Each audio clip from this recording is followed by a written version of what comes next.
Lately I was doing some cleaning at home and I realized something kind of crazy. I own way too many credit cards. I started counting them and there were more than 20 sitting in one box. If Dave Ramsey is watching this, please look away. For years I've been obsessed with squeezing every possible reward point out of every dollar I spend, but the funny part is even after all that effort, I've now simplified almost all my spending down to just 3 or 4 cards. So in this video I'm going to show you the 4 credit cards that I actually use in 2026 and why I think this setup is one of the best you can have.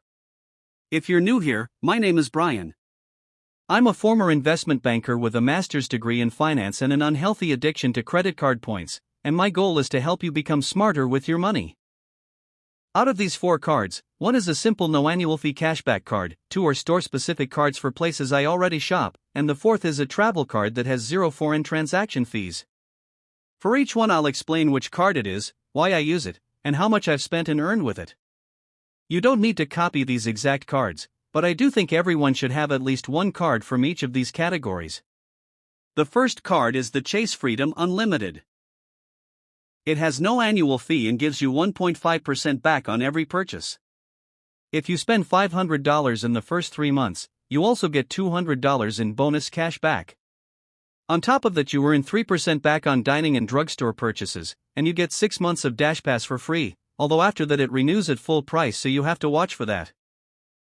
This was actually the first card I got when I started taking my credits seriously because it was simple, easy to qualify for, and I didn't have to remember complicated bonus categories. This year alone I've put about $72,000 on this card and earned 102,284 points, which works out to roughly 1.4% cash back. Since 100,000 points is about $1,000 in cash value, that means I basically made $1,000 just by using this card instead of cash. That's why I believe everyone should have at least one no annual fee card like this. A lot of banks now offer 2% cards, including Fidelity, Wells Fargo, and Bank of America, but I personally use Chase because I already bank with them and I like keeping everything in one app. Next are my 2 retail cards, the Apple Card and the Amazon Prime Card. The reason I have these is simple: I already spend money at Apple and Amazon, so I might as well get rewarded for it. The Apple Card lives in my Apple Pay wallet, so whenever I buy something from Apple One, just double tap my phone and I get 3% cash back. The Amazon Card is set as my default payment on Amazon, so every purchase automatically earns 5% back. The Apple Card also gives 3% back at places like Nike and Walgreens and 2% back on almost everything else through Apple Pay, and what makes it unique is that the cash back goes instantly into a high-yield savings account. I've spent about $6,000 on my Apple Card this year and earned around $200, and that money is now sitting in a savings account earning 3.6% interest,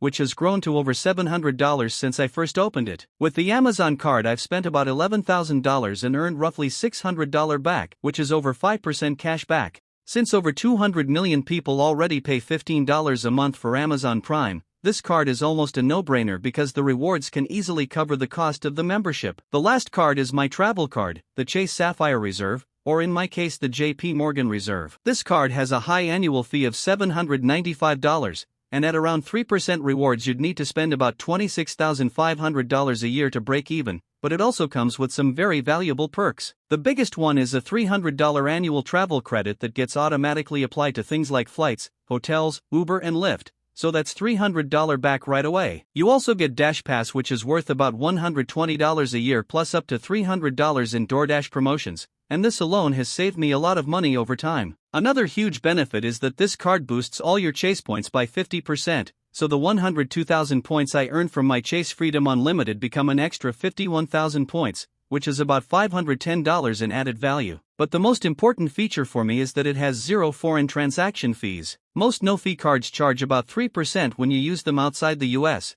which means you're basically paying a tax just to use your card. If you travel internationally even once a year, a card like this can easily pay for itself. When you put everything together, in 2025 I spent around $124,000 across these 4 cards and earned just over 300,000 points, which is about $3,000 in rewards. That works out to roughly 2.4% back on everything I spent. So whatever you normally spend in a year, multiply it by about 0.02 and that's a rough idea of how much free money you could be getting just by using the right cards.